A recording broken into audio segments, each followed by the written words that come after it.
It was a large room full of people, all kinds, and they had all arrived at the same building at more or less the same time, and they were all free, and they were all asking themselves the same question: what is behind that curtain?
Black was the without eye, black the within tongue. Black was the heart, black the liver, black the lungs, unable to suck in light. Black the blood in its loud tunnel, black the bowels packed in furnace, black too the muscles striving to pull out into the light. Black the nerves, black the brain with its tombed visions, black also the soul, the huge stammer of the cry that, swelling, could not pronounce son. Black is the wet otter's head lifted, black is the rock plunging in foam, black is the gall lying on the bed of the blood, black is the earth globe 1 inch under, an egg of blackness. where sun and moon alternate their weathers to hatch a crow, a black rainbow bent in emptiness over emptiness, but flying.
In the beginning was Scream, who begat blood, who begat eye, who begat fear, who begat wing, who begat bone, who begat granite, who begat violet, who begat guitar, who begat sweat, who begat Adam, who begat Mary, who begat God, who begat nothing, who begat never, never, never, never, who begat crow, screaming for blood,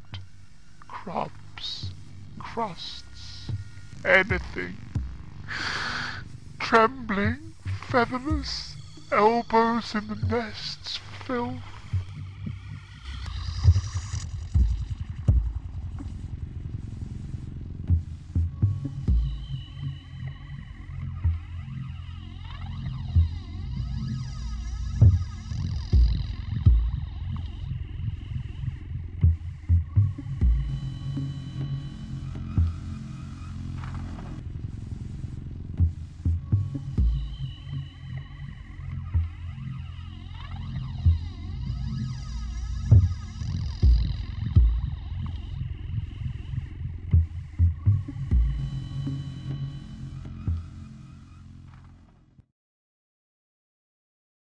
Flogged, lame with legs, shot through the head with bald brains, shot blind with eyes, nailed down by his own ribs, strangled just short of his last gasp by his own windpipe, clubbed unconscious by his own heart, seeing his life stabbed through him, a dream flash as he drowned in his own blood, dragged under by the weight of his guts, uttering a bowel-emptying cry which was his roots tearing out of the bedrock atom, gaping his mouth and letting the cry rip through him as at a distance, and smashed into the rubbish of the ground. He managed to hear, faint and far, "It's a boy." everything went black.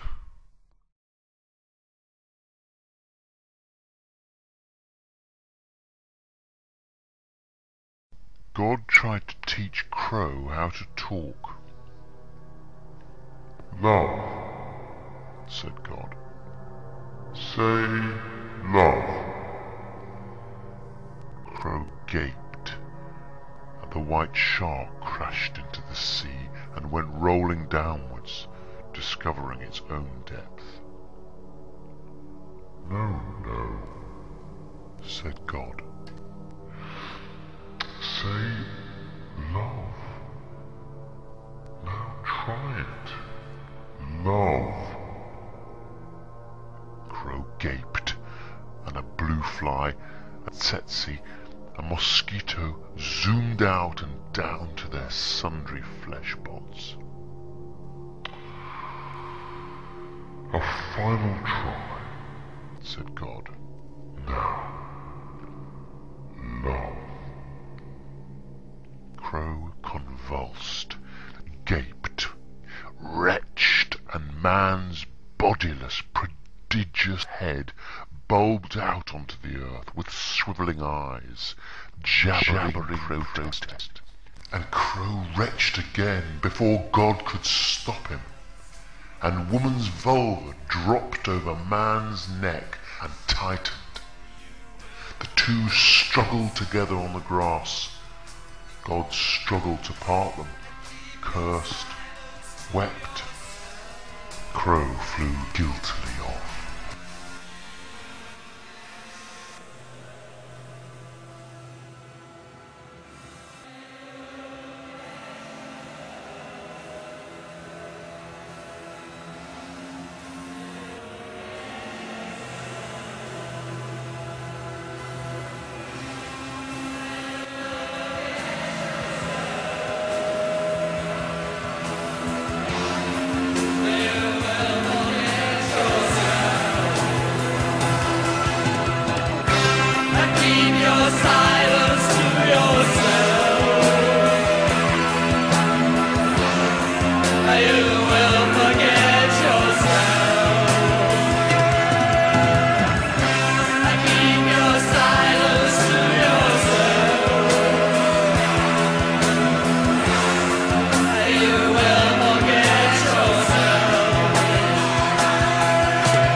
Crow realized God loved him. Otherwise, he would have dropped dead.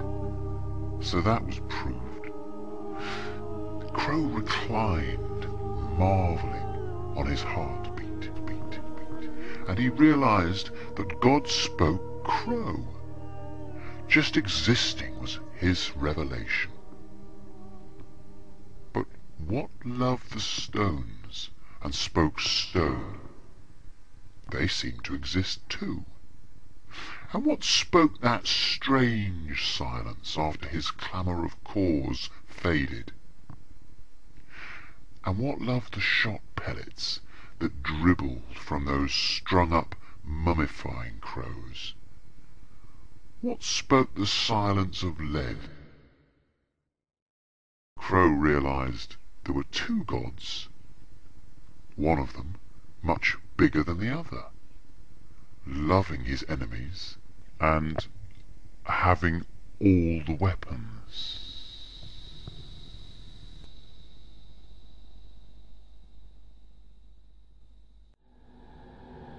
Loving his enemies.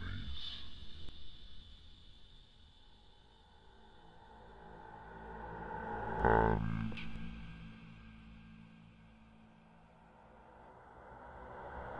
having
Crow saw the herded mountains steaming in the morning, and he saw the sea, dark-spined, with the whole earth in its coils.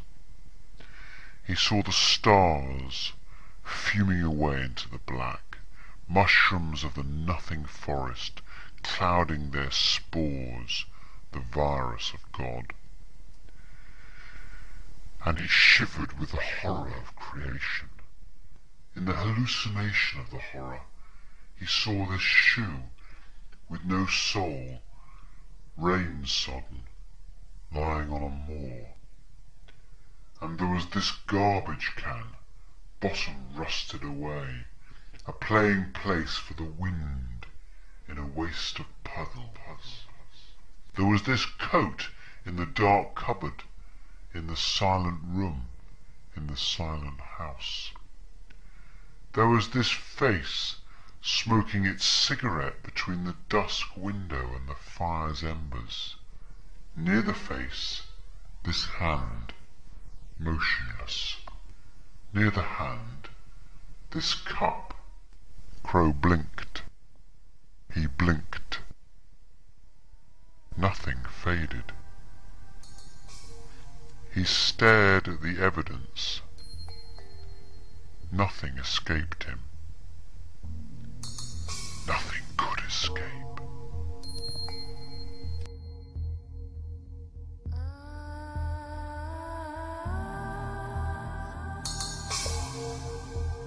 Nothing could escape.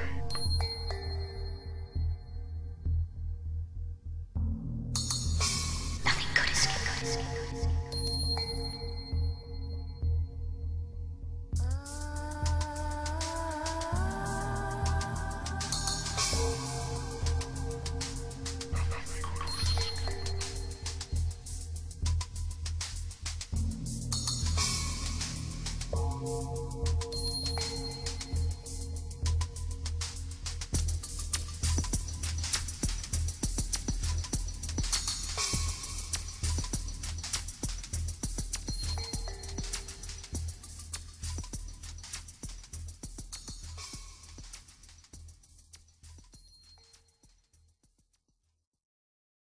Crow decided to try words.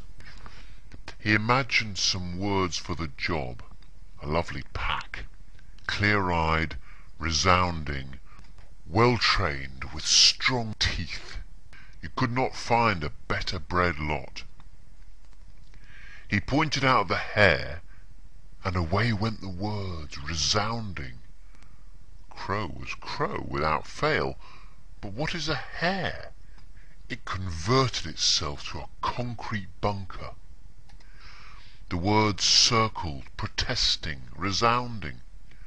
Crow turned the words into bombs. They blasted the bunker. The bits of bunker flew up, a flock of starlings. Crow turned the words into shotguns. They shot down the starlings.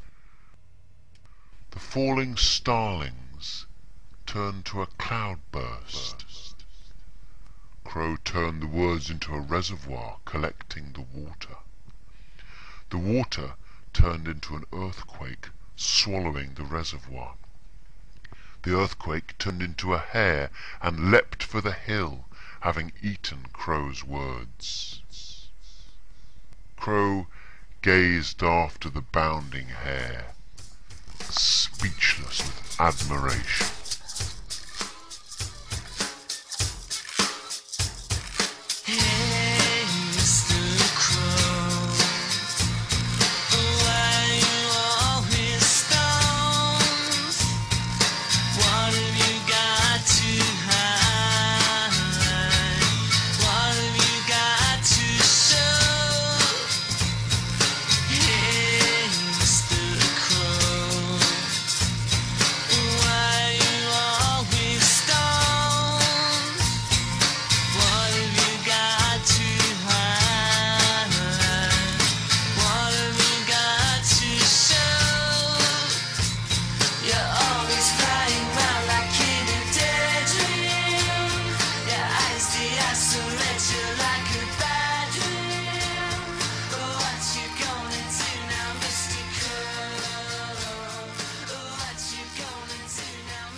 Hearing shingle explode, seeing it skip, Crow sucked his tongue.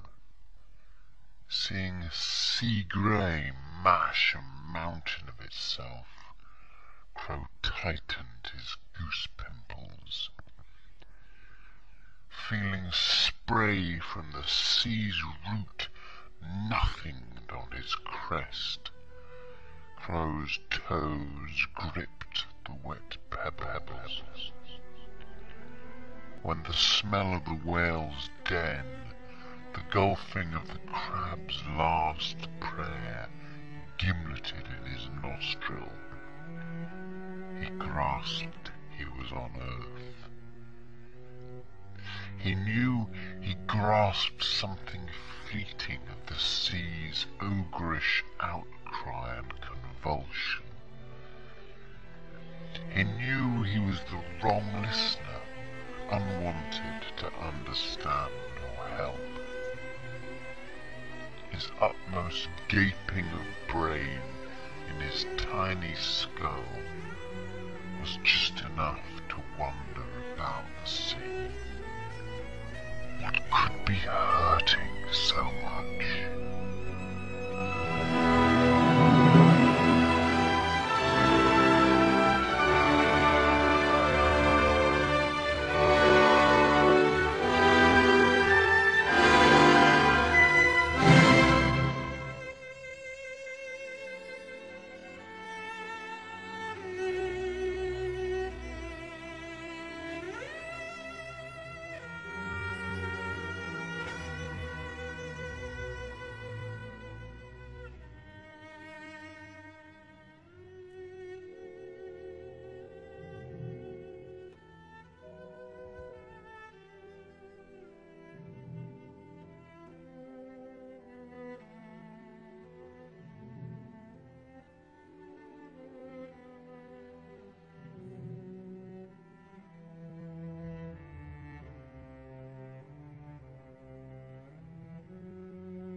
There came news of a word.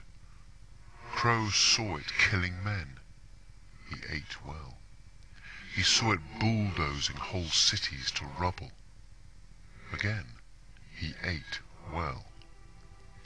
He saw its excreta poisoning seas. He became watchful. He saw its breath burning whole lands to dusty char. He flew clear and peered. The word oozed its way, all mouth, earless, eyeless. He saw it sucking the cities like the nipples of a sow, drinking out all the people, till there were none left, all digested inside the word. Ravenous, the word tried its great lips on the earth's bulge, like a giant lamprey. There it started to suck. But its effort weakened. It could digest nothing but people. So there it shrank, wrinkling weaker, puddling like a collapsing mushroom. Finally, a drying, salty lake. Its era was over. All that remained of it, a brittle desert, dazzling with the bones of Earth's people, where Crow walked and mused.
So Crow found Proteus steaming in the sun, stinking with sea-bottom growths, like the plug of the Earth's sump outlet.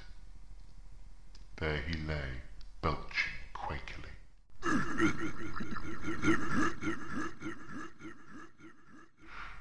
Crow pounced and buried his talons, and it was the famous bulging Achilles, but he held him.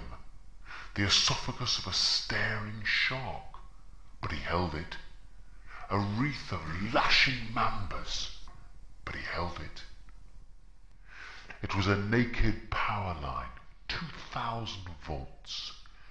He stood aside, watching his body go blue as he held it and held it. It was a screeching woman, and he had her by the throat. He held it. A gone steering wheel bouncing towards a cliff edge. He held it. A trunk of jewels dragging into a black depth. He held it. The ankle of a rising, fiery angel. He held it.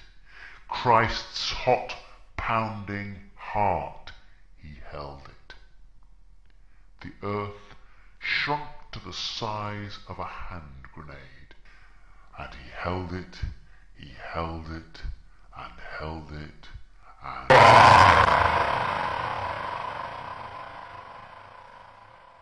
he was blasted to nothing.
So, on the seventh day, the serpent rested. God came up to him. "I've invented a new game," he said. The serpent stared in surprise at this interloper. But God said, "You see this apple? I squeeze it, and look, cider." The serpent had a good drink and curled up into a question mark. Adam drank and said, Be my God.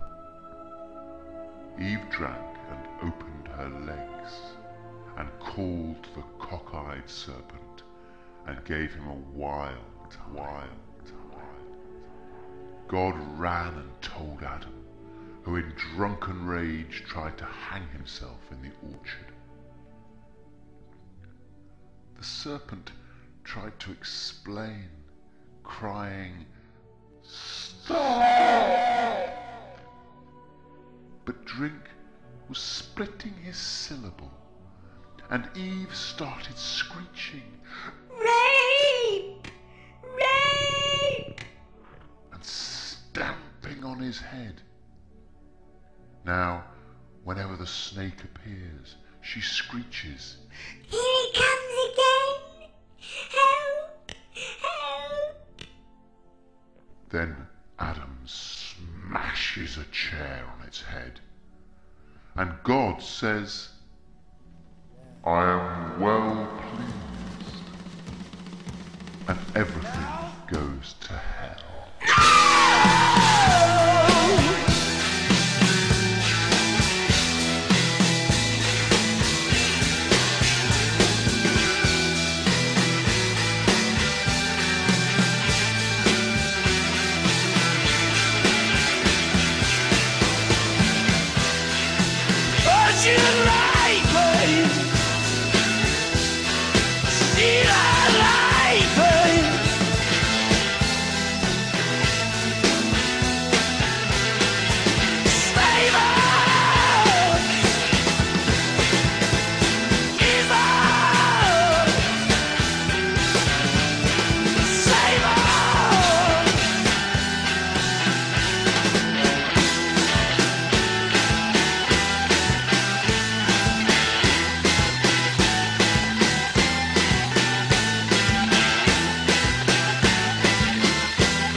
He loved her, and she loved him. His kisses sucked out her whole past and future, or tried to. He had no other appetite. She bit him, she gnawed him, she sucked. She wanted him complete inside her, safe and sure, forever and ever. Their little cries fluttered into the curtains. Her eyes wanted nothing to get away. Her looks nailed down his hands, his wrists, his elbows. He gripped her hard so that life should not drag her from that moment. He wanted all future to cease. He wanted to topple with his arms round her, off that moment's brink and into nothing, or everlasting, or whatever there was. Her embrace was an immense press to print him into her bones. His smiles were the garrets of a fairy palace where the real world would never come. Her smiles were spider bites, so he would lie still till she felt hungry. His words were occupying armies. Her laughs were an assassin's attempts. His looks were bullets, daggers of revenge. Her glances were ghosts in the corner with horrible secrets. His whispers were whips and jackboots. Her kisses were lawyers steadily writing. His caresses were the last hooks of a castaway. Her love tricks were the grinding of locks, and their deep cries crawled over the floors like an animal dragging a great trap. His promises were the surgeon's gag. Her promises took the top off his skull. She would get a brooch made of it. His vows pulled out all her sinews. He showed her how to make a love knot. Her vows put his eyes in formalin at the back of her secret drawer. Their screams stuck in the wall. Their heads fell apart into sleep like the two halves of a lopped melon, but love is hard to stop. In their entwined sleep they exchanged arms and legs. In their dreams their brains took each other hostage. In the morning they wore each other's faces.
Yambari, hoo,